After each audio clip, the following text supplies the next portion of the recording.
Salut Pissarme, bonjour les rôlistes, je suis Sébastien. Aujourd'hui, je vais vous faire un retour sur une partie que je viens de finir. C'était une partie pour Chroniques oubliées mais contemporains, ce coup-ci, sortie du recueil de scénarios qui existe. Le scénar en question, je crois que j'en avais déjà fait mention ici, mais je vais me répéter. C'était Des United Kingdom, une histoire de loup-garou, de vampires et d'êtres féeriques au bord de la guerre civile, pour faire simple. L'histoire en elle-même est correcte. J'ai pas été un super fan de la. J'ai pas été un grand fan de la vision politique des choses parce que c'est trop simple. Oh là là, les méchants d'extrême droite. Oh là là, les méchants d'extrême gauche. Ouais, voilà quoi. C'est bon, merci, au revoir. Il y avait moyen de rendre les choses un peu plus marrantes.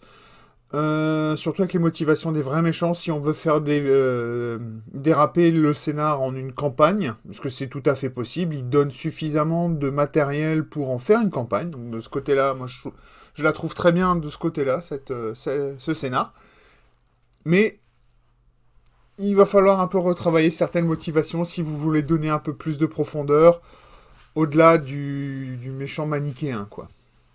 Surtout que le monde essaie de faire quelque chose qui est proche, même s'il n'est pas complètement équivalent à World of Darkness, pardon. Mais je le trouve intéressant. Ce que j'aime aussi beaucoup dans le monde de Chroniques oubliées contemporain, c'est que les vampires, pour vraiment gagner en puissance, pour gagner ce qu'ils appellent un point de sang, qui est en fait quelque chose qui leur permet de se soigner, de gagner en force et des choses comme ça, ou bien des fois simplement c'est la monnaie pour lancer certains pouvoirs, et ben il faut tuer complètement sa victime, il faut la drainer complètement de son sang. Donc on est à l'inverse de ce qui se fait dans World of Darkness. Bien sûr, un vampire n'est pas obligé à chaque fois de tuer sa victime, il peut simplement la mordre et se nourrir. Et à ce moment-là, il sera considéré comme nourri pour la nuit.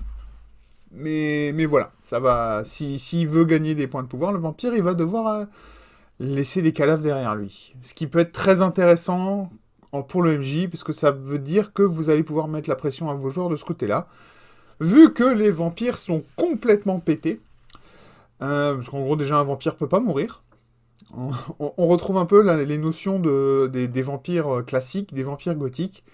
Quand il arrive à 0 point de vie, au lieu de déclencher la règle sur la mort, qui est effectivement très gentille dans Chroniques oubliées, ben là, il se transforme en brune, mais il est rappelé vers son cercueil. Voilà. Donc ça veut aussi dire qu'il laisse tout son matériel derrière quand même, hein. Enfin, moi, c'est comme ça que je vois les choses. Parce que déjà, le fait que le personnage ne peut pas mourir, si en plus il récupérait tout son matériel aussi, la mort n'aurait aucune conséquence pour les vampires, et ça n'aurait aucun intérêt, alors à ce moment-là, on pourrait jouer comme des gros malades, sans aucune forme de conséquence. Et c'est pas drôle, ça m'intéresse pas. Donc, quand un vampire meurt, il laisse chez moi son matériel derrière lui.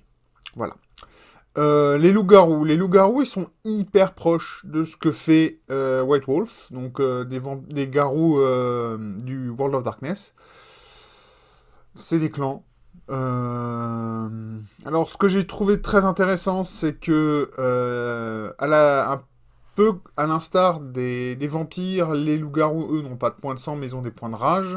Les points de rage, eux, ils vont les gagner en prenant des dégâts. Ça veut dire que le garou, à l'inverse, va devoir chercher le combat et prendre des dégâts de manière pas forcément volontaire.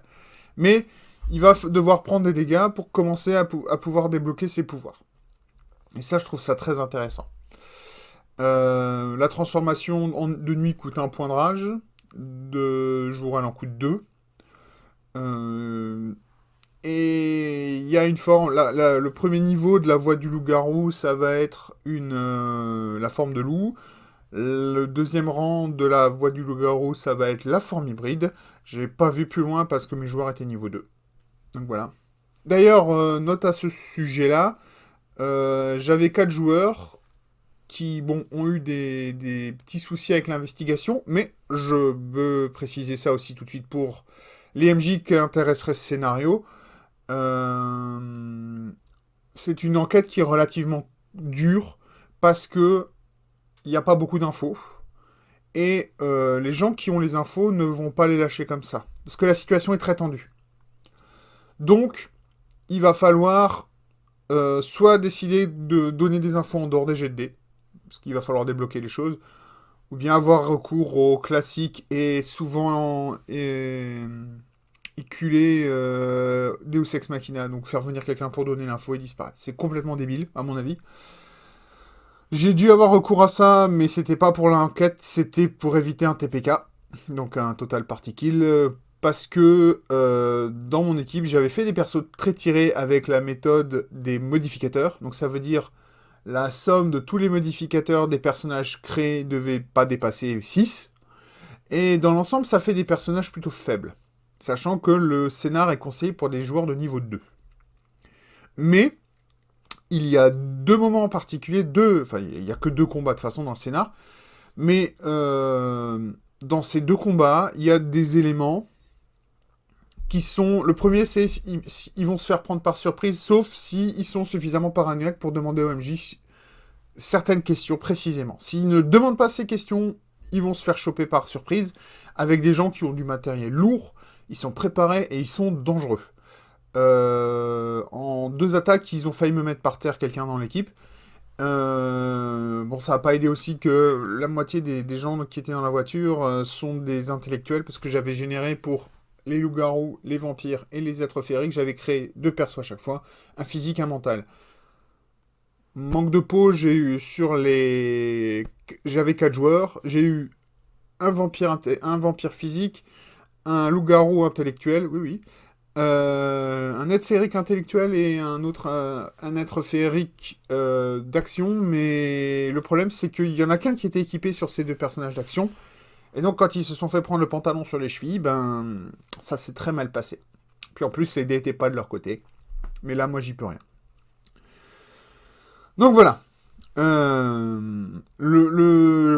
milieu du scénar, je les ai fait monter niveau 3 parce que j'ai vu que c'était un carnage, surtout face au boss qui allait arriver, qui est effectivement... c'est une locomotive, le machin, quoi. Il va rouler sur votre équipe s'ils n'ont pas, tant soit peu, d'idée de ce qu'ils vont faire. Et qui sont équipés et prêts à se battre. De ce côté-là, c'est un scénar d'enquête, mais attention, c'est un scénar d'enquête où, quand les phases d'action arrivent, elles sont sérieuses, et tout le monde va devoir participer, d'une manière ou d'une autre. Quand ils ont fait leur montée de niveau, à peu près tous avaient un moyen de se défendre, et ça s'est quand même déjà vachement mieux passé. Il y a moyen, si les joueurs sont suffisamment malins, de contourner le boss. C'est ce qu'ils ont réussi à faire. Bah, si je leur ai donné un peu, mais...